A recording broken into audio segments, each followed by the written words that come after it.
ये वीडियो मैं MBA first sem के स्टूडेंट्स के लिए बना रहा हूँ। अभी आप लोग के एग्जाम्स आने वाले हैं, बहुत सारे न्यूमेरिकल सब्जेक्ट्स आपको मिलेंगे। There are 8 subjects are there, fundamental of management, economics, operations, marketing management, IT, OB, cost and management and business studies. अभी हम लोग सारे ओबी के वीडियोस, ऑर्गेनाइजेशन बिहेवियर के सारे वीडियोस हम लोग अपलोड कर रहे हैं। उसके लिंक मैं आपको शेयर करूंगा, बट जो लिंक मैं शेयर करूंगा उन चैनल्स को सब्सक्राइब कर लेना और कमेंट या लाइक जरूर करना, क्योंकि नेक्स्ट जो हम थ्योरी सब्जेक्ट्स डालने वाले हैं उसका नोटिफिकेशन वही मिलेगा, क्योंकि हम आपको रेगुलर लिंक नहीं शेयर कर पाएंगे। साथ के साथ 2 प्रैक्टिकल सब्जेक्ट्स हैं, न्यूमेरिकल सब्जेक्ट्स हैं, cost accounting and business studies. Seriously इनको लेके चलना, क्योंकि इनमें सबसे ज्यादा बैक आती है। अगर इसका कोई डाउट है या क्लासेस लेना हो तो मेरा नंबर है, आप इस पर कॉल कर सकते हैं। मेरा क्लासेस ऑनलाइन ऑफलाइन रिकॉर्डेड तीनों मोड पे क्लासेस चल रहे हैं। बेसिकली हम लोग का जो क्लासेस है वो ऑनलाइन ऑफलाइन रिकॉर्डेड तीनों मोड पे चल रहा है। आराम से मैं सिलेबस करा दूंगा, आपको कहीं दिक्कत नहीं आएगी। और थ्योरी सब्जेक्ट्स में फ्री ऑफ कॉस्ट अपलोड कर रहा हूँ।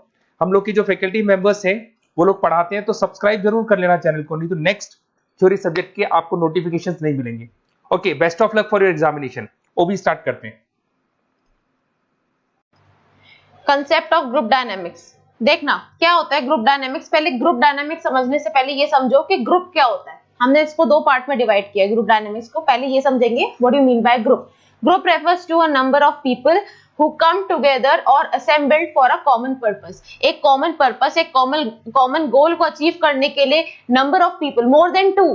number of people का मतलब है more than 2 people when come together to achieve a common purpose और goal, उसे हम क्या कहते हैं? ग्रुप कहते हैं। ग्रुप क्या हो गया? सिंपल लैंग्वेज में अगर हम समझे तो जैसे आपका टीम, आप लोग सब मिलके आपका एक ग्रुप है, तो आप सबका एक कॉमन गोल होगा। ग्रुप बनाने के पीछे एक रीजन होता है। अब ग्रुप फॉर्मल इनफॉर्मल दोनों हो सकते हैं। ग्रुप आपका कोई टीम भी हो सकती है, कॉर्पोरेट्स में भी टीम हो सकती है, या आप लोग कोई गेम अगर खेलते हैं तो गेम भी हो सकता है ना। आपका क्रिकेट का ग्रुप है, आपका कोई भी एनी कॉमन इंटरेस्ट, आप सबका एक कॉमन इंटरेस्ट हो सकता है। व्हाट्सएप ग्रुप अगर आप लोगों का ग्रुप है तो वो क्या है? वो भी एक कॉमन गोल के लिए बनाया गया है। आपके कॉलेज का जो ग्रुप है वो भी एक कॉमन गोल के लिए बनाया गया है, राइट। तो इस तरह से ग्रुप डिफाइन होते हैं जहां पे 2 या 2 से ज्यादा लोग एक साथ assembled होते हैं। Now the individuals in a group can interact, collaborate and communicate with each other। एक दूसरे के साथ कम्युनिकेट करते हैं, ऐसे इंडिविजुअल्स आपके ग्रुप में आते हैं। ग्रुप क्लियर हो गया? अब समझो ग्रुप डायनामिक्स क्या होता है। Group dynamics refers to the interactions, relationship and pattern of behavior that emerge when individuals come together in a group setting। क्या कह रहा है? It refers to interaction, relationship and pattern of behaviour. मतलब जो group के individuals हैं, जो group members हैं, उन सबके बीच में जब इंटरेक्शन होता है या सब लोग आप कम्युनिकेट करते हैं आपके गोल को अचीव करने के लिए, that is known as group dynamics. Pattern of behaviour that emerges when individuals come together in a group setting. एक ग्रुप में जब सब लोग साथ मिलके काम करते हैं, आप सब अपने अपने आइडियाज शेयर करते हैं, अपने थॉट शेयर करते हैं एंड अपने कॉमन पर्पस को अचीव करने के लिए काम करते हैं, that is known as group dynamics. Clear है? It involves the study of how people within a group influence one another। एक दूसरे को आप कैसे इन्फ्लुएंस करते हैं, कैसे समझते हैं, कैसे कम्युनिकेट करते हैं, ठीक है, कैसे कोलैबोरेट, सब साथ मिलके काम करते हैं। अगर मैं आपसे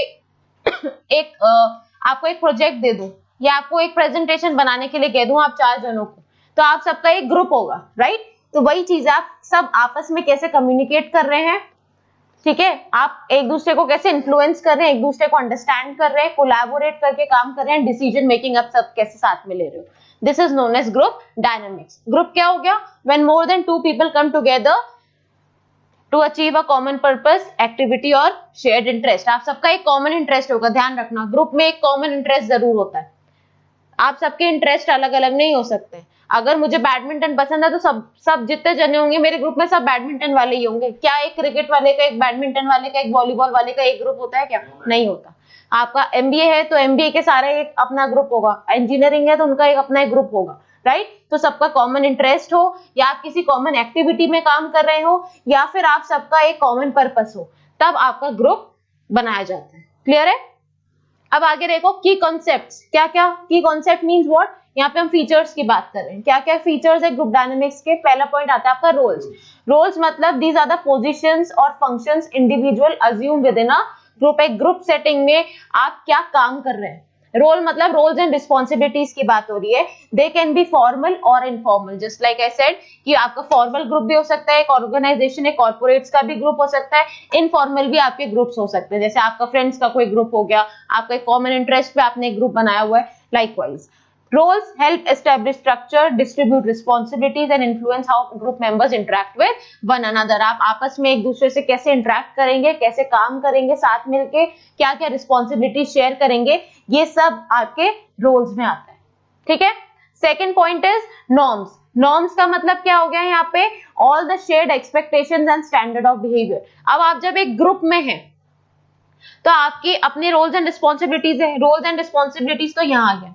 जब आपका एक स्टैंडर्ड ऑफ बिहेवियर होता है, आप अपने लिमिट को क्रॉस नहीं कर सकते, right, you all know that. तो वो जो आपके नॉर्म्स हैं वो होते हैं, जो आपका स्टैंडर्ड ऑफ बिहेवियर है जो होना चाहिए, आप उस स्टैंडर्ड से बाहर नहीं जा सकते। आपको पता है फैकल्टी से कैसा एक रिलेशनशिप होता है स्टूडेंट का, या फ्रेंड्स में एक रिलेशनशिप कैसा होता है, आप लिमिट नहीं क्रॉस कर सकते।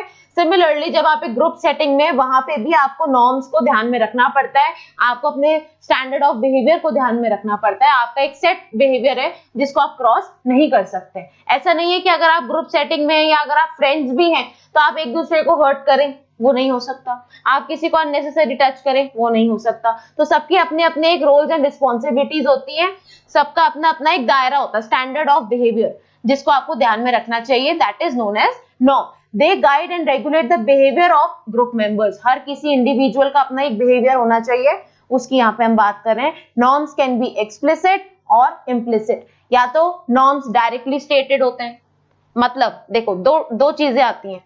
नॉर्म्स आपके दो पार्ट्स में डिवाइड होते हैं, एक हो गया एक्सप्लिसिट, एक हो गया इम्प्लिसिट। ठीक है। एक्सप्लिसिट मतलब क्या? ऐसे नॉर्म्स जो डायरेक्टली आपके रूल्स एंड रेगुलेशंस, कंपनी के रूल्स एंड रेगुलेशंस में लिखे हुए होते हैं, जो मेंशन्ड है। कुछ चीज ऐसी होती हैं जो इम्प्लिसिट है। फॉर एग्जांपल आपका 9 to 6 का जॉब है, तो 9 to 6 आपको कोई बताएगा नहीं कि आपका ये आवर्स होंगे या इतने बजे से इतने बजे आपका ब्रेक पीरियड होगा। ये चीजें नहीं होती हैं, है ना। ब्रेक पीरियड क्या मतलब? ब्रेक होगा या लंच ब्रेक होगा, राइट।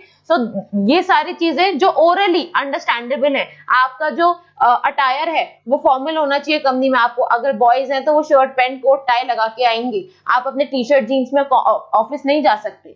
लेकिन ये चीज कहीं मेंशन नहीं की भी होगी, ये सेल्फ अंडरस्टूड है, ये ओरली कम्युनिकेट हो जाती है, या ये ऑब्जर्व करके आप समझ सकते हैं, उनको हम इम्प्लिसिट बोलते हैं। और एक्सप्लिसिट क्या कह रहे हैं? डायरेक्टली स्टेटेड, डायरेक्टली आपके रूल्स रेगुलेशंस में मेंशन्ड होंगी कि ये चीजें होनी ही चाहिए। आपका रिपोर्टिंग रिलेशनशिप कौन है, आपके इमीडिएट बॉस कौन है, आपको किन टीम मेंबर्स के साथ काम करना है, ऑल दीज थिंग्स, राइट। आपका सैलरी पैकेज एंड ये सारी चीजें जो मेंशन की जाती हैं, मेंशन की जाती है गाइडलाइंस में, वो सब आपके नॉर्म्स में आती है। फिर थर्ड आता है आपका कोहेशन। कोहेशन क्या कह रहा है? Cohesion refers to level of unity, bonding and attraction among group members. जब आप कोहेशन की बात कर रहे हैं, एकता की बात करते हो, जब आप कोहेशन की बात कर रहे हैं मतलब आपकी टीम या आपका जो ग्रुप है, आप सब में जो ग्रुप मेंबर सब में कितनी एकता है, आप सब कितना एक साथ मिलकर काम करते हैं, वो होता है आपका कोहेशन। लेवल ऑफ यूनिटी, कितनी एकता है, आप सब में आपस में कैसी बॉन्डिंग है, राइट। अब ये बॉन्डिंग आपकी फॉर्मल ग्रुप में भी हो सकती है, इनफॉर्मल में भी हो सकती है, दोनों में हो सकती है। Then a cohesive group demonstrate a sense of togetherness. आप आपस में आपका कितना ट्रस्ट है, म्यूचुअल सपोर्ट आप एक दूसरे को कितना करते हैं, ये सारी चीजें कोहेजन में आती है। क्लियर हो गया। Fourth one is communication. Communication of course, जब आप एक ग्रुप में है तो बिना कम्युनिकेट करे अपने आइडियाज एंड थॉट्स कैसे शेयर करोगे, तो communication also plays an important role. It involves the exchange of information, ideas, emotions between all the group members. आप कितना आपस में कम्युनिकेट कर पा रहे हैं, अपने आइडियाज, अपने थॉट्स को शेयर कर रहे हैं, ये सारी चीजें कम्युनिकेशन के थ्रू होती है। Now communication can be verbal और नॉन वर्बल, जो बोल के करी जाए, वर्ड्स के थ्रू, वो कम्युनिकेशन क्या हो गई आपकी? Verbal communication. नॉन वर्बल मतलब जो बिना बोले आप एक्सप्रेशंस के थ्रू कम्युनिकेट कर रहे हैं। इफ आई एम एंग्री तो मेरी आईज से आपको लगेगा कि हाँ मैम गुस्से में है, राइट, या मेरे एक्शन से आपको समझ में आएगा कि मैं गुस्से में हूँ। इफ आई एम हैप्पी तो आप मेरी स्माइल से समझ जाओगे, मुझे बोलने की जरूरत नहीं है। तो वही चीज होती है कम्युनिकेशन में। वर्बल मीन्स जो आप वर्बली, बोल के आप जो चीज कम्युनिकेट कर रहे हैं, एंड नॉन वर्बल मतलब जो बिना बोले थ्रू एक्सप्रेशंस, थ्रू सिंबल्स आप एक्सप्लेन कर रहे हैं, वो कम्युनिकेशन में आ जाता है। Then the next point is leadership. Leadership क्या कह रहा है?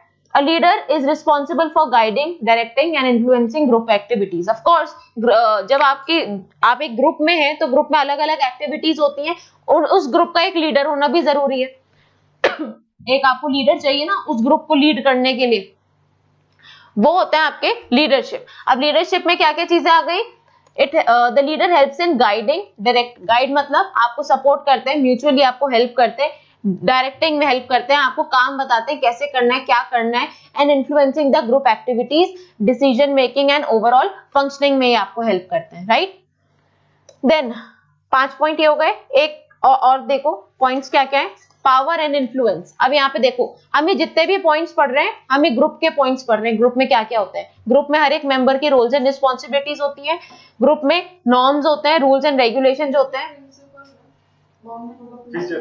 नॉर्म्स मतलब गाइडेंस, सॉरी गाइडलाइंस। नॉर्म्स मतलब गाइडलाइंस जिन्हें आपको फॉलो करना जरूरी है। जैसे रूल्स एंड रेगुलेशंस होता है ना, तो हर एक पर्सन को फॉलो करना है। अगर आप कॉर्पोरेट्स में तो उनका अपने एक गाइडलाइंस होती है ना, हर कंपनी की अपनी गाइडलाइंस होती हैं। आप ग्रुप सेटिंग में तो आपकी अपनी एक गाइडलाइंस होंगी जिन्हें आप हर एक मेंबर फॉलो करेगा, right. Then cohesion. Cohesion means level of unity, एकता की हम यहाँ पे बात कर रहे हैं, ग्रुप मेंबर्स की एकता, ठीक है। आप कितना एक साथ मिलके काम करें, एक म्यूचुअल सपोर्ट है या नहीं। कम्युनिकेशन की हमने बात करी, आपस में अपने आइडियाज, इंफॉर्मेशन शेयर करने के लिए कम्युनिकेशन इंपॉर्टेंट है ग्रुप मेंबर्स के बीच में। फिर आता है लीडरशिप। लीडरशिप में आप क्या पढ़ रहे हैं कि एक ग्रुप है, for example a group of 10 members, तो 10 मेंबर्स में से एक जन ऐसा होगा जो आपकी टीम को लीड करके चलेगा, जो टीम का हेड होगा, है ना, जो सबको आइडियाज देगा या गाइड करेगा, मोटिवेट करेगा। फिर आता है पावर एंड इन्फ्लुएंस। पावर की जब हम बात करते हैं तो power, there are different types of powers. पहले समझो, power refers to ability to influence others. Power means what, कि हम दूसरे को किस तरह से दूसरे पे किस तरह से इंपैक्ट डाल सकते हैं या उन्हें किस तरह से इफेक्ट कर सकते हैं, राइट, उसे हम पावर कहते हैं। And affect decision making with in a group. अब देखो क्या क्या होते हैं types of powers. Like for example the first one is legitimate power. ध्यान से सुनना। Legitimate power means based on position. Higher the position, higher will be the power. मतलब टॉप मैनेजमेंट के पास, मिडिल मैनेजमेंट के पास, लोअर मैनेजमेंट के पास। Lower के पास ज्यादा पावर होगी या टॉप मैनेजमेंट के पास? टॉप मैनेजमेंट के पास। तो आपके पोजीशन पे डिपेंड करता है कि आपके पास कितनी पावर है। फिर एक्सपर्ट पावर, जिसके पास एक एरिया में पर्टिकुलर एक्सपर्टीज है, नॉलेज है ना। फॉर एग्जाम्पल इफ आई से एक्सेल, तो एक्सेल की नॉलेज जिसको 100% होगी, उनके पास एक्सपर्ट पावर है, उनके पास एक्सेल का एक्सपर्टीज है, उस एरिया में उन्हें इतनी नॉलेज है कि उनके अलावा हर कोई जना उनके पास जाता है आइडियाज लेने, या बिल्कुल राइट। फिर आता है रेफरेंट पावर, मतलब पर्सनल कैरिज्मा और लाइकेबिलिटी। किसी की पर्सनालिटी ऐसी होती है कि देख के आपको इन्फ्लुएंस कर दे। फॉर एग्जाम्पल से रतन टाटा सर, है ना, उनकी पर्सनालिटी इतनी इंस्पायरिंग है, हमने इतना कुछ पढ़ा उनके बारे में, उनके management traits and management qualities and ये सब पढ़े हमने। तो वो क्या है, अलग अलग हमने उनके बारे में पढ़ा, उनकी लाइकेबिलिटी क्या, उनकी पर्सनालिटी के अकॉर्डिंग, उनके नेचर के अकॉर्डिंग, राइट। तो ऐसे भी लोग आपको, वो भी अपने पावर शो कर सकते हैं कि भाई आप, हम सब बैठे हैं, अगर एक ऐसा पर्सन आ गया, फॉर एग्जाम्पल आपके प्राइम मिनिस्टर सर आ जाते हैं अगर इस क्लास में फॉर एग्जाम्पल, तो आप उनको देख के इन्फ्लुएंस हो गए या नहीं होगे? हो गए ना। तो वो क्या है, based on their personal charisma, उनका पर्सनैलिटी इस तरीके की है वो कि वो अपनी पावर शो कर सकते हैं, राइट। तो हमने क्या क्या पॉइंट पढ़े? 3 तरीके के पावर्स पढ़ी। एक थी लेजिटिमेट पावर, मतलब अथॉरिटी, जितनी हायर पावर होगी, सॉरी जितनी हायर पोजीशन होगी उतनी हायर पावर होगी आपके पास, है ना। सीईओ के पास ज्यादा पावर होगी as compared to any of the departmental managers, right. Then हमने सेकंड पढ़ा एक्सपर्ट पावर। एक्सपर्ट पावर मतलब बेस्ड ऑन नॉलेज, आपके पास कितनी नॉलेज उस पर्टिकुलर टॉपिक पे, उस पर्टिकुलर फील्ड में, उसके अकॉर्डिंग आपकी पावर होती है। Then third one is your referent power. Referent किस चीज की बात करी? Based on your personal charisma, आपकी पर्सनालिटी भी हमें इन्फ्लुएंस कर सकती है। कोई आप बॉलीवुड एक्टर देखते हैं, कोई मॉडल अगर आप देखते हैं, तो वो आपको इंस्पायर कर देना कि यार इनकी पर्सनालिटी कितनी अच्छी है, कितने टॉल, डार्क एंड हैंडसम है, इनका पर्सनालिटी, इनका नेचर, इनके थॉट्स, इनकी वैल्यूज कितनी अट्रैक्टिव है या कितना इन्फ्लुएंशियल है, तो वो भी एक पावर का पार्ट होती है। क्लियर हुआ यहाँ तक? अब आता है नेक्स्ट आपका conflict. Conflict arises when there are differences in goals. Conflict कहाँ अराइज होते हैं? अब देखो ग्रुप में कॉन्फ्लिक्ट भी एक पॉइंट आता है, जब इतने सारे लोग होंगे तो वहां पे कहीं ना कहीं थोड़ा बहुत स्ट्रेस, टेंशन, कॉन्फ्लिक्ट अराइज होगा ही होगा, है ना। Opinions and approaches with in a group, क्यों? क्योंकि सबकी वैल्यू, सबके आइडियाज, सबके थॉट्स डिफरेंट है। हर एक ग्रुप मेंबर चाहता है कि हमारे आइडियाज को कंसिडर किया जाए, बट वो प्रैक्टिकली पॉसिबल नहीं है। एक ही आइडिया को आप कंसिडर करेंगे, अगर आप किसी एक टीम में काम कर रहे हो, एक प्रोजेक्ट पे काम कर रहे हैं 10 जने, तो सबके अलग अलग आइडियाज, सबके अलग अलग थॉट्स होंगे, तो वहां पे आपके कॉन्फ्लिक्ट अराइज हो सकते हैं। Now it can be constructive और डिस्ट्रक्टिव। ध्यान रखना, कॉन्फ्लिक्ट का मतलब मैक्सिमम स्टूडेंट्स डिस्ट्रक्टिव ही समझते हैं। कॉन्फ्लिक्ट का मतलब हमेशा हम लड़ाई झगड़ा ही समझते हैं, लेकिन जो आपका कॉन्फ्लिक्ट है, कॉन्फ्लिक्ट आपका पॉजिटिव भी हो सकता है, कंस्ट्रक्टिव और डिस्ट्रक्टिव दोनों हो सकता है। कई बार जो हम टीवी पे वो जो आती हैं आपकी ग्रुप डिस्कशंस आते हैं, वो शाम को 5 बजे वो जो आपके चलते हैं ना, बात की खाल एंड समथिंग लाइक दैट, तो वो सब क्या है? वो सब एक कंस्ट्रक्टिव डिस्कशन है, मतलब हम एक कॉमन पॉइंट पे आना चाहते हैं। कंस्ट्रक्टिव एज इन पॉजिटिवली हम सारी चीजें डिस्कस करें, कोई लड़ाई झगड़ा नहीं हो रहा है वहां पे, सब अपने अपने आइडियाज, थॉट शेयर कर रहे हैं, which is constructive. Then destructive means what? जहां पे लड़ाई या जहां पे टेंशन, जहां पे स्ट्रेस इन्वॉल्व होता है, वो होते हैं आपके डिस्ट्रक्टिव कॉन्फ्लिक्ट्स। ठीक है, तो ये आपका ग्रुप में ये भी चीज आती है, depending on how it is manage. अगर आपने उसे मैनेज नहीं किया, आप बहुत जल्दी एक हीटेड आर्ग्यूमेंट में आ गए, तो वो डिस्ट्रक्टिव हो जाएगा, वो लड़ाई झगड़े में कन्वर्ट हो जाएगा। अगर उसी को आप कामली विद पेशेंस डील करेंगे, तो वही आपका डिस्कशन एक पॉजिटिव डिस्कशन या फिर आप कंस्ट्रक्टिव डिस्कशन उसे कह सकते हैं। समझ में आ रहा है? कुछ बाउंस तो नहीं हो रहा? So this was conflict. Then the last point is decision making. क्या कह रहे हैं? It is a process of reaching a consensus or making choices collectively. जब आप एक ग्रुप में काम कर रहे हैं, एक ग्रुप में 10 मेंबर्स हैं, तो आप एक्चुअली में डिसीजन मेकिंग लेंगे। आपको डेली रूटीन में की डिसीजन मेकिंग्स भी लेनी पड़ सकती हैं। अगर आप एक कुछ इंपॉर्टेंट डिस्कशन, एक इंपॉर्टेंट टॉपिक पे डिस्कशन कर रहे हैं, तो वहां भी आपको डिसीजन मेकिंग लेना पड़ सकता है। आप देखो डिसीजन मेकिंग किन किन चीजों पे डिपेंड करती है, क्या क्या फैक्टर्स होते हैं।